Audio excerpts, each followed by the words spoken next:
কিন্তু তাদের সঙ্গে আবার এনসিপি আছে। এখন এনসিপি তো কথাবার্তা যেগুলি বলে এগুলো মানে সংবিধানের কোনো সম্পর্ক নেই। রাষ্ট্রপতির ভাষণ নিয়েও বলেছে। এটা কেন বলতেছে? রাষ্ট্রপতি স্বৈরাচারের দোষর মানলাম, তার কথা শোনাও যায় না, এটাও মানলাম। তো এর আন্ডারে তুমি শপথ নিলা কেমন করে? শপথ নেওয়ার সময় খেয়াল ছিল না? বলতেছে কে? নাহিদ ইসলাম, জি, বিরোধী দলীয় চিফ হুইপ এবং এই রাষ্ট্রপতির কাছে শপথ নেওয়া উপদেষ্টা। জি, তো রাষ্ট্রপতি ফ্যাসিবাদের দোষর ছিল না? ছিল, মানে যদি তারা মনে করে। হ্যাঁ, তা তুমি যার কথাই শুনতে চাও না, তার কথা শুনে শুনে আবার তুমি উচ্চারণ করছো, উনিও বলছে উনিও বলছে, উনিও বলছে উনিও বলছে, শপথ ভেবে নিছে। তো তখন তুমি রাষ্ট্রপতির কথা প্রতিধ্বনি করতে পারছো, তোমার কোনো আপত্তি নাই, সমস্যা হয় নাই। এখন তোমার এটা সমস্যা, ফ্যাসিবাদের দোষর। এই ফ্যাসিবাদের দোষরের আদেশের দ্বারা তো ইলেকশনটা হয়েছে। দেখেন আসলে ঐতিহাসিক জিনিসটা কি? ইতিহাসে যেটা স্মরণীয় হয়ে থাকবে। সব সংসদ ঐতিহাসিক, সব সংসদ ঐতিহাসিক, বিভিন্ন কারণে। কোনো একটা সংসদের আপনি যে কোনো একটা সংসদকে বাদ দিয়ে ইতিহাস লিখতে পারবেন না? তাহলে সবই তো ঐতিহাসিক সংসদ কোনোটা। এখন ইতিহাসে কে কোন অবস্থানে আছে সেটা হলো একটা ব্যাপার। কোন ইতিহাসটা পড়তে আনন্দ পাচ্ছেন, কোনটা আনন্দ পাচ্ছেন না, সেটা আপনার ব্যাপার। সব সংসদে ঐতিহাসিক, বাট প্রশ্নটা হলো যে এই সংসদটা জনগণের প্রত্যাশা সেটাকে মেটাতে পারবে কিনা, এটা এখনই বলার কোনো সুযোগ নেই, আরও সময় লাগবে ভাই। যেমন একজন সংসদ সদস্য আমাদের সঙ্গেই আছেন, জি, আছেন না? তো মানে ওনাকে তো আমি পছন্দ করি, ওনার সঙ্গে আমি কথা বলতে পছন্দ করি, ওনার সমালোচনা করতে আমি পছন্দ করি, কারণ আমি জানি উনি সমালোচনা করে একভাবে জবাব দেন। তো উনি কি গ্যারান্টি দিয়ে বলতে পারবেন বাদ বাকি 299 জন ওনার মতোই হবেন?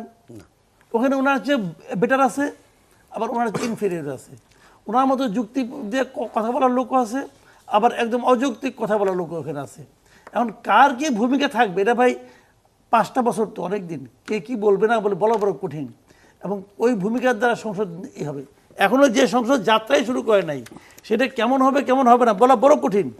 যেমন আমি নিজে মনে করতাম যে জামাত মোটামুটি একটা মানে ওই যে মানি না, মানবো না, ভাঙলাম, চললাম, চলে গেলাম, হাইটে চলে গেলাম, সংসদ বয়কট করলাম, একদিনও শান্তিতে থাকতে দিব না, এই যে বলবে, এই টাইপের দল জামাত না, এটা আমার কাছে মনে হয়। তারা সংসদে থাকবে, সংসদের সুযোগ সুবিধা নিবে, সংসদে বসে আর্গুমেন্ট করবে, এই টাইপের দল জামাত, এটা আমার ধারণা। কিন্তু তাদের সঙ্গে আবার এনসিপি আছে। এখন এনসিপি তো কথাবার্তা যেগুলি বলে এগুলো মানে সংবিধানের কোনো সম্পর্ক নেই। রাষ্ট্রপতির ভাষণ নিয়েও বলেছে। এটা কেন বলতেছে? রাষ্ট্রপতি স্বৈরাচারের দোষর মানলাম, তার কথা শোনাও যায় না, এটাও মানলাম। তো এর আন্ডারে তুমি শপথ নিলা কেমন করে? শপথ নেওয়ার সময় খেয়াল ছিল না? বলতেছে কে? নাহিদ ইসলাম, জি, বিরোধী দলীয় চিফ হুইপ এবং এই রাষ্ট্রপতির কাছে শপথ নেওয়া উপদেষ্টা। জি, তো রাষ্ট্রপতি ফ্যাসিবাদের দোষর ছিল না?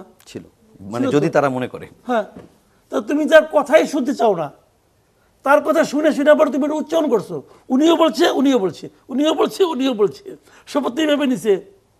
তো তখন তুমি রাষ্ট্রপতির কথা প্রতিধ্বনি করতে পারছো, তোমার কোনো আপত্তি নাই, সমস্যা হয় নাই। এখন তোমার এটা সমস্যা, ফ্যাসিবাদের দোষর। এই ফ্যাসিবাদের দোষরের আদেশের দ্বারা তো ইলেকশনটা হয়েছে, তোমার সমস্যা হয় নাই। এই ফ্যাসিবাদের দোষরের আদেশ দিয়ে দিয়েছে, যেটা নাকি বেআইনি বলতেছে, অবৈধ বলতেছে, সেই আদেশের জড়িত তুমি বলতেছো যে আমাদের সংবিধান সংস্কার পরিষদের মেম্বার হিসেবে শপথ নেওয়া দরকার ছিল। ওই শপথ কেন বিএনপি নিল না? এই জন্য বিএনপির চেয়ে খারাপ আর কেউ নাই, তোমার সমস্যা হয় নাই ভাই। এইগুলো জানেন কি, যে আমি আমার সুবিধা মতো কিছু মানবো কিছু মানবো না, এটা তো ভাই হয় না। মানলে পরে মানে নাহলে মানেন না। আর এগুলো তো আবদারের কথাবার্তা। এই আবদার তো মানে ভাই এই সংবিধান চলবে, সংসদ চলবে সংবিধান দিয়ে, তা বই লাইনে আসেন। তো এগুলো বলতেছে, কাজে এই জামাতকে আমি মনে করি তারা সেন্সিবল আছে, তারা কথাবার্তা বলবে, তর্ক করবে, বিতর্ক করবে, আবার মানবে। যেমন ধরুন বলছিলাম জামাতের এই তাহের সাহেব যে আমরা পুরো জুলাই সনদের প্যাকেজ চাই, এখন এর মাঝখান থেকে আপনি আমাকে ডেপুটি স্পিকার দিতে বলবেন এই দান দক্ষিণে নেব না, নিবে, আপনি লেখে রাখেন নিবে।